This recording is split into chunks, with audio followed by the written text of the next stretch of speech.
ভব নদী পারাপার করার মালিক তো সে গো। আমরা বুঝতে পারি না, জানতে পারি না, বুঝবার চেষ্টাও করি না। মনে মনে ভাবলাম অমুক জনকে ভালোবাসতে ওই বুঝি আমায় পার করে দেবে। না, ভালো যদি বাঁচতে হয় কৃষ্ণ চরণ সকাল সকাল ধরো।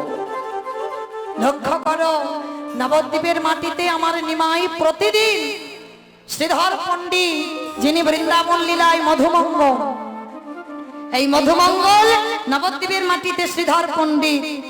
আর এই শ্রীধর পণ্ডিত প্রতিদিন কি বিক্রি করতো জানো?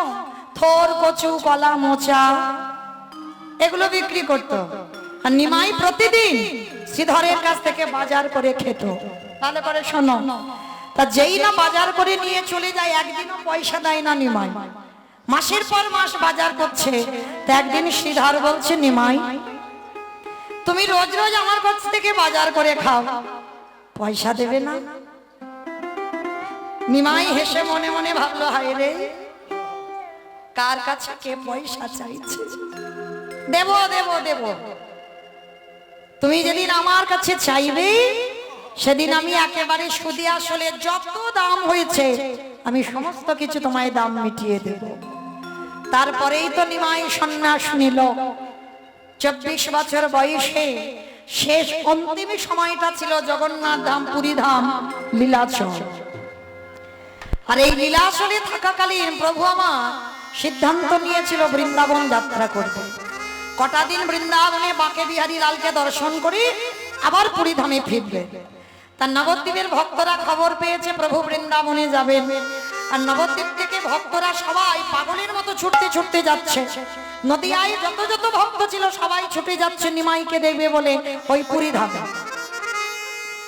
তার দেখতে যাচ্ছে তো ভগবানকে, যার বাড়িতে যা যা কিছু ছিল সবাই নিয়ে যাচ্ছে। আর শ্রীধর এত গরিব, এত কাঙাল, কি নিয়ে যাবে জানো? ঘরে কিচ্ছু নেই। সবাই ভালো ভালো খাবার নিয়েছে, আর শ্রীধর কি নিয়েছে জানো? গাছে একটা মোচা হয়েছিল, মোচাটা কেটে রান্না করার টাইম নেই, ওই কাঁচা মোচাটা নিয়ে পুটলিতে করে বেঁধে এই নদিয়া থেকে যাচ্ছে জগন্নাথ ধাম, পুরী ধাম। কোনো গাড়ি ভাড়া নয়, পায়ে হেঁটে যাচ্ছে। তা পায়ে হেঁটে গিয়ে বাবা জগন্নাথ ধাম মন্দিরে গিয়ে যেই না দাঁড়িয়েছে, আর প্রভু তো আশ্রয় ছিল বাবা যে জায়গাটা, সে জায়গাটার নাম হলো গম্ভীরা, রাধাকান্ত মঠ। ওই রাধাকান্ত মঠে আমার প্রভু থাকতেন। 3.5 জন ভক্ত, স্বরূপ দামোদর, রায় রামানন্দ আর শিখি মাইতি। আর শিখি মাইতির একটা বোন যার নাম মাধবী দাসী। নারী জাতিরা অর্ধেক, ওই জন্য 3.5 জন বলা হলো। এই নারী মাধবী দাসী শিখি মাইতির বোন ছিল। এই শিখি মাইতির বয়স কত ছিল জানো? 60 বছর।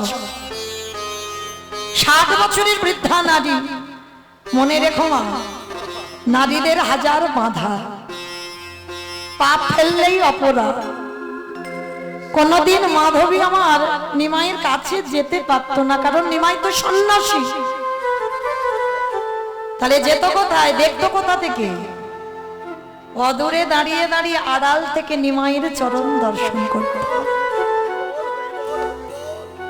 করজোরে কাঁদতো আর বলতো, গৌর হরি, আমাকে তো তুমি নারী কুলে জন্ম দিয়েছো, তোমার চরণে যাবার মতো অধিকার আমার নাই।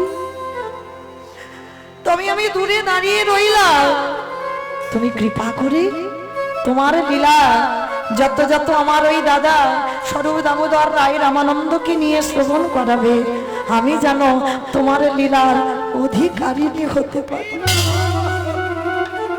ডাকার মতো যদি ডাকা যায়, ভালোবাসার মতো যদি বাসা যায়, নারী হলেও বাধা থাকে না বাবা।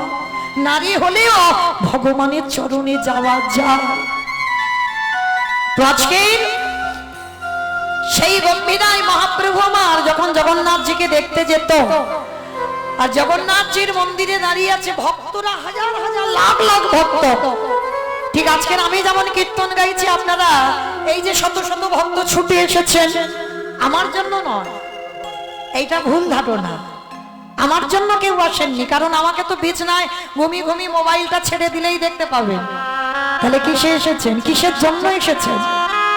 মহাপ্রভুর এই হরি নামে এমনই একটা শক্তি আছে, যদি ভক্ত মানুষ হয়, কানে যদি যায় যে অমুক জায়গায় কীর্তন হচ্ছে, পাগলের মতো তারা ছুটে আসে।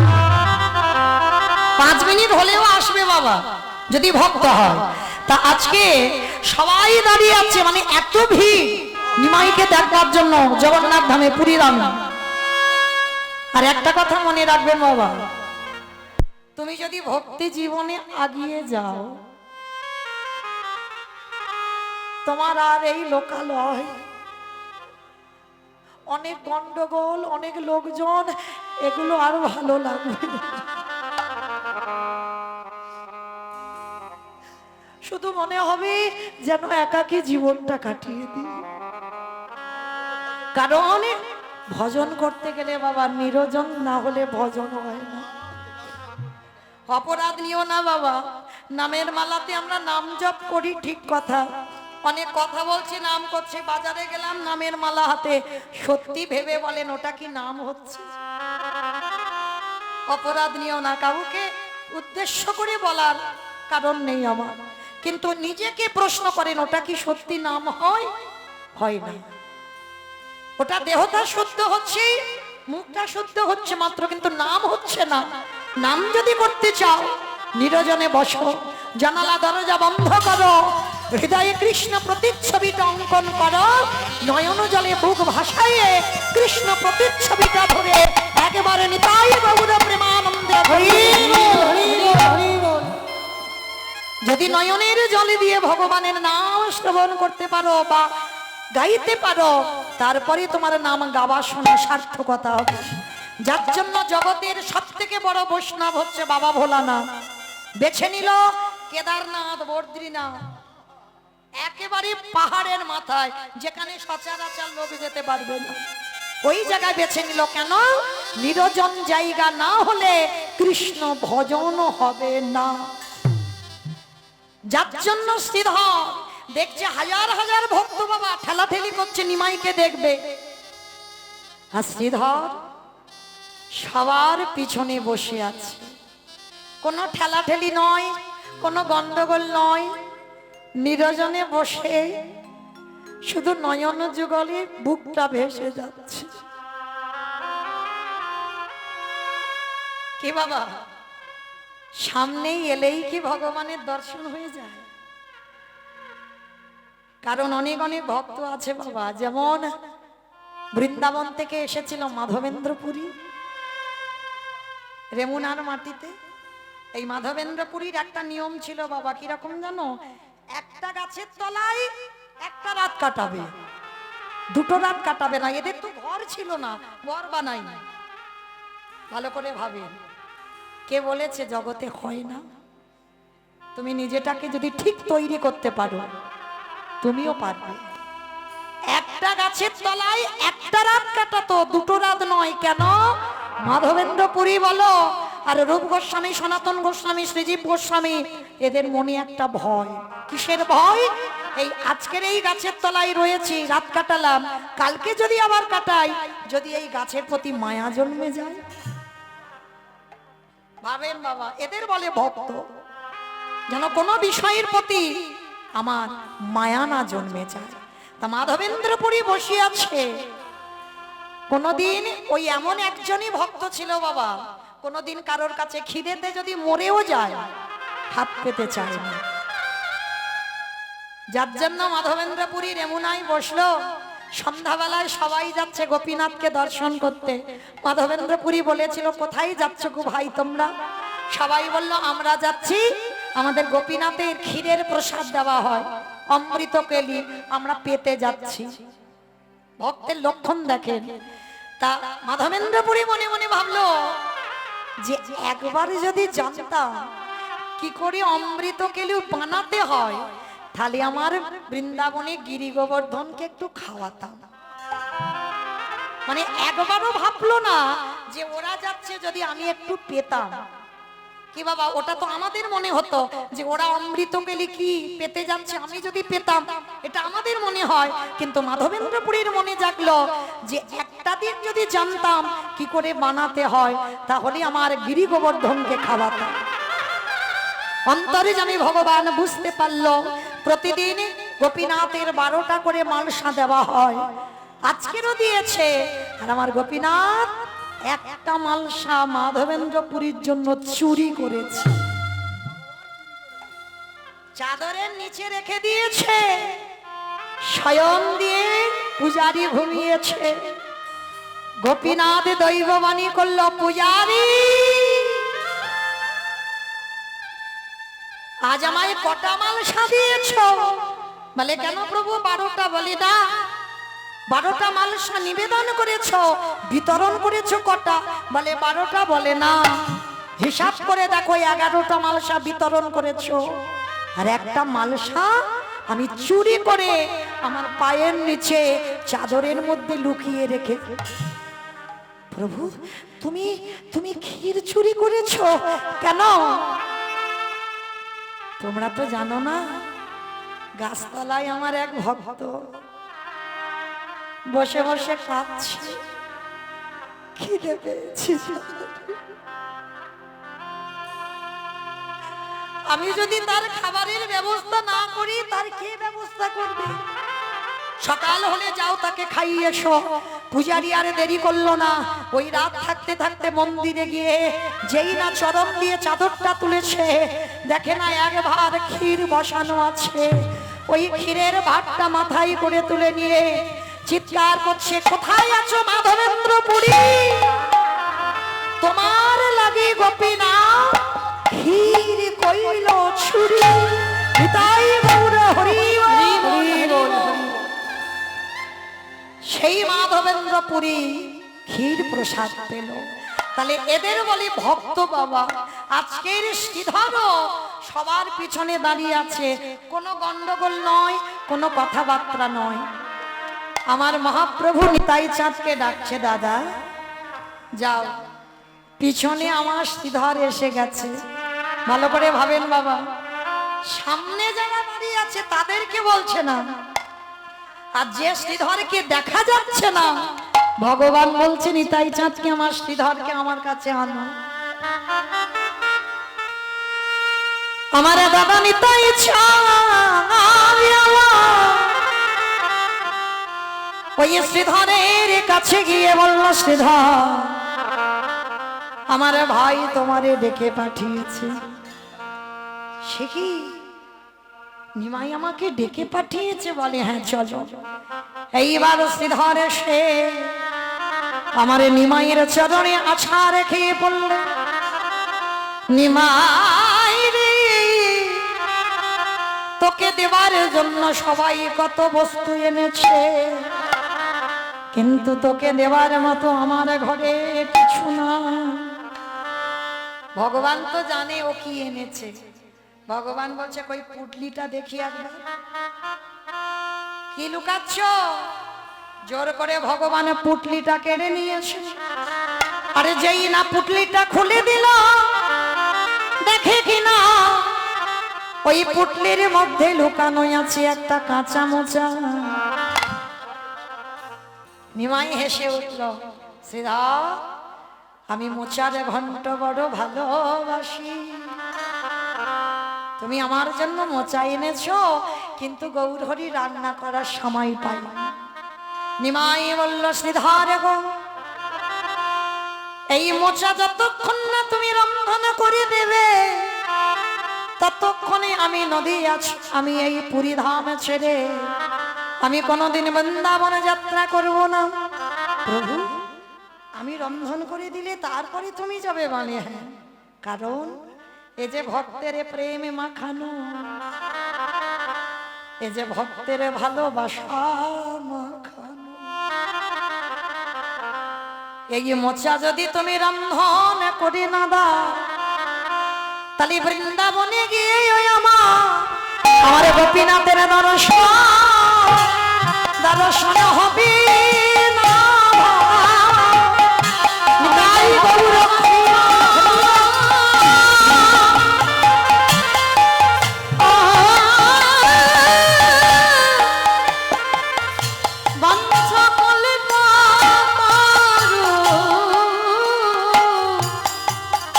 তাই তো ভক্ত মন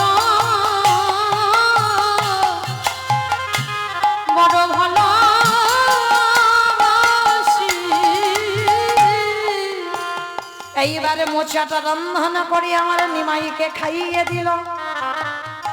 শ্রীধর বলছে, ও নিমাই, এইবার একটা কথা ছিল। প্রভু তো অন্তরে জানি বুঝতে পেরেছে। বলছে, আচ্ছা আমি বুঝতে পেরেছি, বলো তোমার নবদ্বীপে যে বাজার করে খেতাম কত টাকার বাজার হয়েছে? কি চাও আমার কাছে বলো, শুধু আসলে আজকের আমি তোমায় সব মিটিয়ে দেব। শ্রীধরে বলল, গৌরা হরি, শুধু আসলে যদি আমায় সবই দিতে চাও, একেবারে তুমি আমায় কথা দিয়ে যাও, এতদিনই যে তুমি আমার কাছে বাজার করে খেয়েছ, যদি দিতেই হয়, যেদিন আমার নিদানের সময় হয়ে যাবে,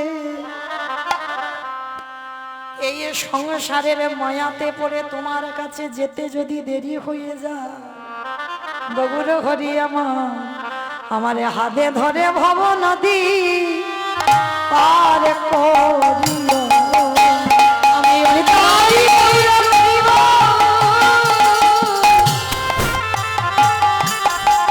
আমি অন্য কিছু চাই না দয়া,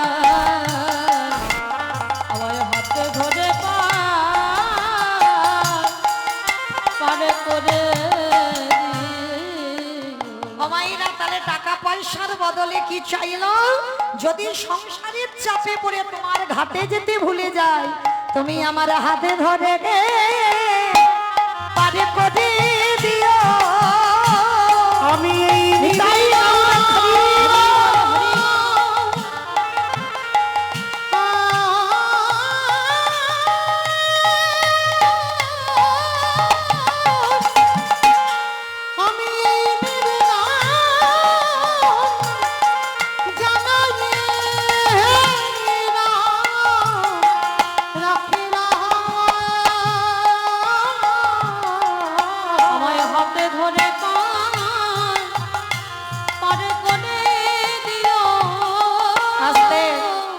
তাহলে সেই শ্রীধরের কৃপা হয়ে গেল, গৌর কৃপা। আর সেই পুরী ধামে আমার সর্ব দামোদর রায় রামানন্দ আর শিখি মাইতিকে নিয়ে প্রভু আমার হানাদ হানাদ বলে কাঁদছে। মানে কখনো কৃষ্ণ ভাব, কখনো রাধা ভাব, ধুলায় গড়াগড়ি যাচ্ছে।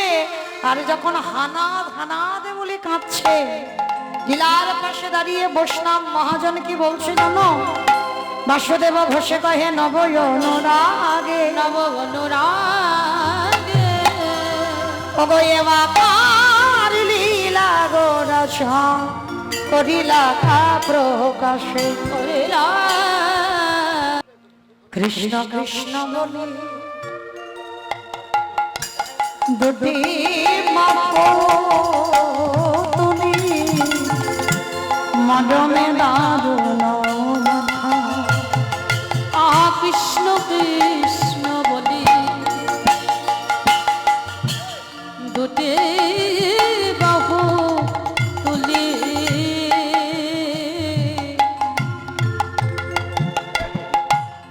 মদমে দারুণ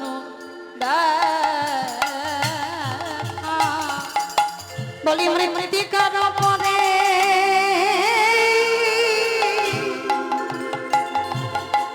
অগমতি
কহে কথা আজ মৃত্তিকার উপরে মনতে লাগিয়া তাদের সনে কহে কথা গো, তাদের সনে কথে কথা। আজকে মাইরা শ্রীমতী রাধারানী মাটির উপরে মূর্তি তৈরি করেছে। তা মূর্তিটা যে তৈরি করছে কোথা থেকে শুরু করেছে জানো? আকে আসে কোটি, কোটি মানে কোমর। রাধারানী ছবি আঁকা শুরু করেছে। আর বৈষ্ণব মহাজন যদুনাথ দাস বৈষ্ণব পদাবলীটা লিখছে আকে আসে কোটি পরাবল ধটি কত না যত্ন করি আকে আসে কোটি পরাল ধটি কত না যত্নে করি। ওগো নাভি সারবা আকিল তার ওগো নাভি সারবা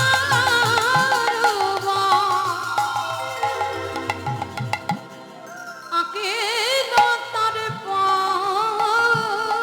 বলি কত না যতন করি গো কত না যতন দেখো নাভি সরোবর আকিল তার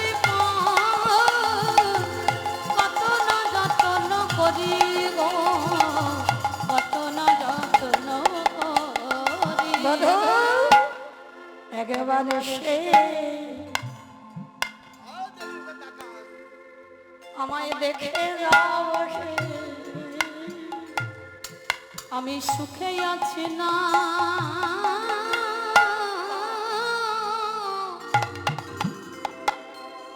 বধূ দুঃখে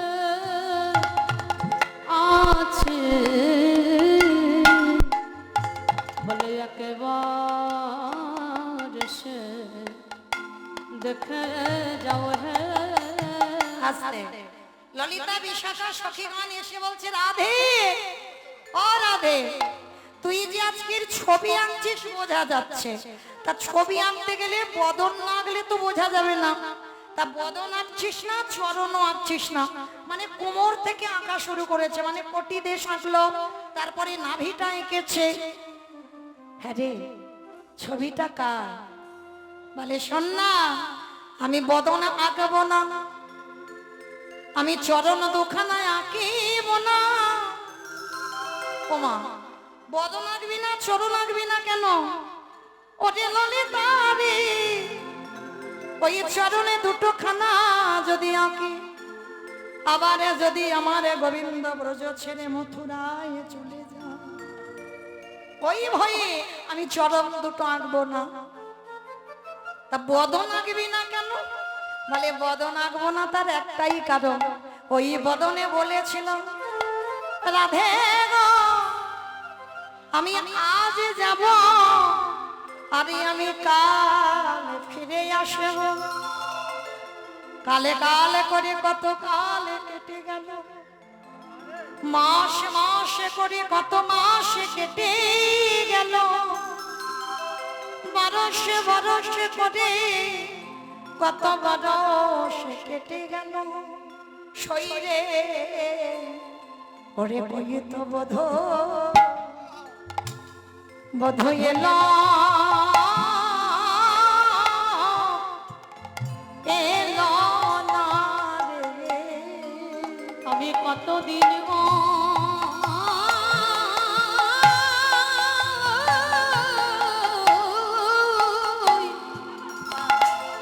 আমি কতদিন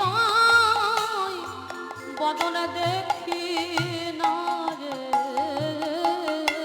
এলো না বললো না আসতো কিন্তু এলো না। এই তো বধূ এলো না রে। তারপরে রাধারানী আঁকা শুরু করলো কি বাহু দুটি আঁকি ছলো ছলো আঁকি কত না যতন করি। আজ বহু দুটি রাখি ছলো ছলো আখি কত না যতন করি। আজকের যেই না একটা একটা করে অঙ্কন করছে বাবা, আর এই অঙ্কনটা দর্শন করে আমার এদিকেই ললিতা, বিশাখা, ইন্দুরেখা, চম্পক, লৌকিকা, রঙ্গদেবী, তুঙ্গবিদ্যা, অষ্টসখী সমস্ত সখীগণ এসেছে। এসে বলছে রাধে এই তোর আঁকা রাখ। সখী তোরা আমার কাছে এসেছিস, বল কি চাস? ওরে রাধে রে, তোরে বদন থেকে তোরে বধুর কথা শুনবার জন্য এলাম। ও আমার বধুর কথা শুনবি? বেশ, আজ আমি বলবো আমার বধুর কথা। তবে শোন, আমি সেই দিনের কথা বলবো যেদিনে অপুরের রথে চড়ে আমার প্রাণ গোবিন্দ চলে যাচ্ছে ব্রজ ত্যাগে করে মথুরাতে। জানিস ললিতা, আমি ছুটে গেলাম রথের সামনে গিয়ে বললাম, বধূ তুমি কোথায় যাচ্ছ? আমার গোবিন্দ রথ থেকে নেমে বলল, রাধে আমি যাচ্ছি মথুরায়। যেই না বলল মথুরায়, আমার সারে অঙ্গটা কেঁপে উঠল ললিতা। আমি জানতে চাইলাম, বধূ তুমি কবে আসবে? কি বলবো জানিস? আমি আজ যাব আর কাল ফিরে আসবো। কি বাবা, আপনারা তো জানেন গোবিন্দ বলেছিল না আজ যাব আর কাল আসবো। আচ্ছা, তাহলে রাধারানীকে 100 বছর কাঁদতে হলো কেন? তিনি যদি বললেন আজ যাব আর কাল আসবো, তাহলে 100 বছর কাঁদলো কেন? বাবা বোঝার ভুল। গোবিন্দ মিথ্যা কথা বলেনি, আমাদের বোঝার ভুল হলো। গোবিন্দ বলল আজ যাব কাল আসবো, কোন কালের কথা বলল? সত্য ত্রেতা দ্বাপর কলি চারি যুগে এক দিব্য যুগ, মানে 71 দিব্য যুগে হয় এক মন্বন্তর, 14 মন্বন্তরে হয় ব্রহ্মার দিবস ভিতর। এটা ব্রহ্মার 12 ঘন্টা, কিন্তু কৃষ্ণের রাত কই? কৃষ্ণ তো বলল আজ যাব কাল আসবো, তাহলে কৃষ্ণের রাত কই? সত্য ত্রেতা দ্বাপর কলি চারি যুগে এক দিব্য যুগ, মানে 71 দিব্য যুগে হয় এক মন্বন্তর, 14 মন্বন্তরে হয় ব্রহ্মার দিবস ভিতর। এইরকম 27 চতুর্যুগ হলে তবে হবে কৃষ্ণের একটা রাত। নিতাই গৌর প্রেমানন্দে। সে রাত এখনো চলছে বাবা, এখনো ফুরায়নি। তাহলে গোবিন্দ মিথ্যাবাদী নয়, আমাদের বোঝার ভুল, রাধারানীর বোঝার ভুল। এইবারে রাধারানী কাঁদছে, সখী আমার বধূ আর আসবে না। কিন্তু বাবা এখানে আমাদের একটা জানার বিষয় রয়, রাধারানীর মতো ভক্তিমতী নারী 100 বছর কেন কাঁদলো? একটা কথা মনে রাখবে বাবা, পাপ কোনোদিন বাপকে ছাড়ে না। কথাটা চলতি কথা, কিন্তু চলতি কথা নয়। পাপ কোনোদিন বাপকে ছাড়বে না। আমাদের বাবাকে কৃষ্ণ ছেড়েছিল, গান্ধারীর অভিশাপে তার যদু বংশটা ধ্বংস হয়নি, 56 কোটি যদু বংশ। ওই জন্য কথাটা বলে পাপ ছাড়ে না বাপকে। যদি ব্যাংকে টাকা রাখো বাবা, সুদে আসলে ডবল হয়ে ফিরে আসবে। ঠিক সেই রকম কাউকে যদি তুমি বিনা অপরাধে কাঁদাও, বিনা অপরাধে যদি তুমি কষ্ট দাও, বিনা অপরাধে যদি জ্বালা যন্ত্রণা দাও, সেই জ্বালা তোমাকে ভোগ করতেই হবে। রাধারানী যেটা করতে হচ্ছে বাবা 100 বছর। কাকে কাঁদিয়েছিল? সেই যে বাবা যেদিন রাধার কুঞ্জে আসবার কথা ছিল আর না এসে গোবিন্দ আমার বিরজার কুঞ্জে বিহারে রত হলো। শ্রীরাম সখাকে বলল, শ্রীরাম তুই দাঁড়িয়ে হ। শ্রীরাম দাঁড়িয়ে হলো আর রাধারানী জোর করে কুঞ্জে ঢুকতে গেল। আর তখন শ্রীরামের হাতে ছিল বেতের বাড়ি, ওই বেতের বাড়িটা দিয়ে একেবারে রাধারানীকে বেতটা ঘা, দূর হয়ে যা, বেরিয়ে যা। যখনই বেতটা ঘা, তখনই বাবা ওই শ্রীরাম সখা রাধারানীর অঙ্গে বেত্রাঘাত করবার সঙ্গে সঙ্গে হাত দুটো চেপে ধরে বলল, শ্রীরাম, কৃষ্ণ দর্শনে তুই বাধা দিলি, আমি এই মুহূর্তে তোকে অভিশাপ দিলাম। যে সখার জন্য তুই কৃষ্ণ দর্শনে বাধা দিলি, আমি তোকে অভিশাপ দিলাম, ওই সখাকে ছেড়ে তোকে দৈত্য কুলে জন্ম নিতে হবে। তুই হবি শঙ্খচূড় দৈত্য। শ্রীরাম বলল, দেবী, আমি শঙ্খচূড় দৈত্য হব, আমার সখাকে ছেড়ে আমাকে থাকতে হবে দৈত্য কুলে। কিন্তু আমিও তোমারে ছেড়ে দেব না, আমি তোমারে অভিশাপ দিলাম। কৃষ্ণ হারাবার যে কত জ্বালা, কৃষ্ণ ছেড়ে থাকার যে কত যন্ত্রণা, আমি তোমাকে অভিশাপ দিলাম, ওই কৃষ্ণকে ছেড়ে 100 বছর তোমায় কাঁদতে হবে হবে হবে। যখনই বলল 100 বছর কাঁদতে হবে, রাধারানী ধুলায় লুটিয়ে পড়ল। শ্রীরাম, যামিনী যেমন জ্যোতি ছাড়া থাকতে পারে না, প্রেমে যেমন প্রীতি ছাড়া থাকতে পারে না, জল ছাড়া যেমন মাছ থাকতে পারে না, রাধারানী বললেন, শ্রীরাম, আমি আমার গোবিন্দ ছাড়া বাঁচতে পারি না। এই বেদনা, এই কষ্ট আমি কাকে বোঝাবো, যে আমার গোবিন্দ ছাড়া আমি এক পলক থাকতে পারি না।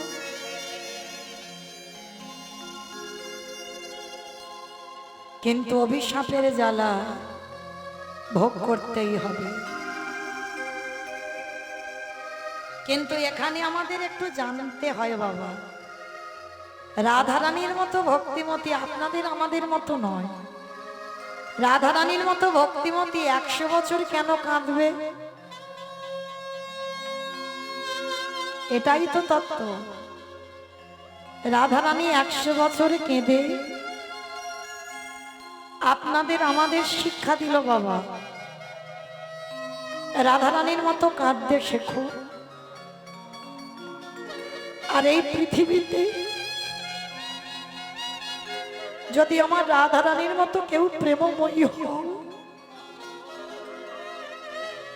আমার রাধারানীর মতো কেউ যদি করুণাময়ী হও,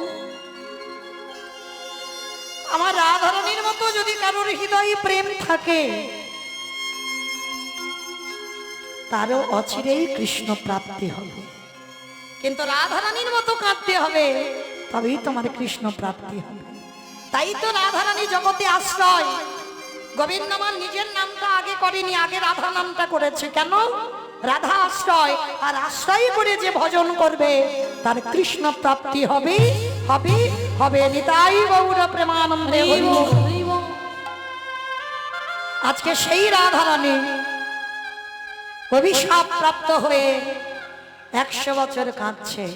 সখীদের গলা দুটো জড়িয়ে ধরে যখন কাঁদছে, এমন সময় দেবর্ষি নারদ, হরিব, যিনি বাবা সর্বগাতের কাঁঠালি কলা, সব জায়গাতে আছে, দেবর্ষি নারদ কি করেছে জানো? হদে মোডাদি মমধু কৈতব ভাবে গোপাল গোবিন্দ মমকন্দ সৌরে উলুধ্বনি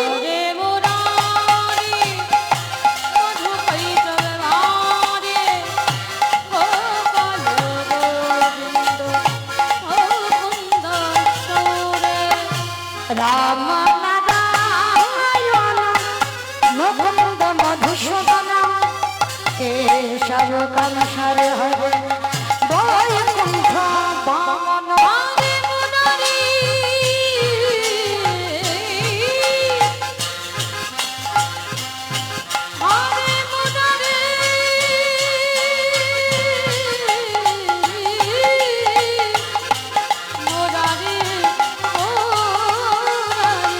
হরি মুরারি নিতাই গৌর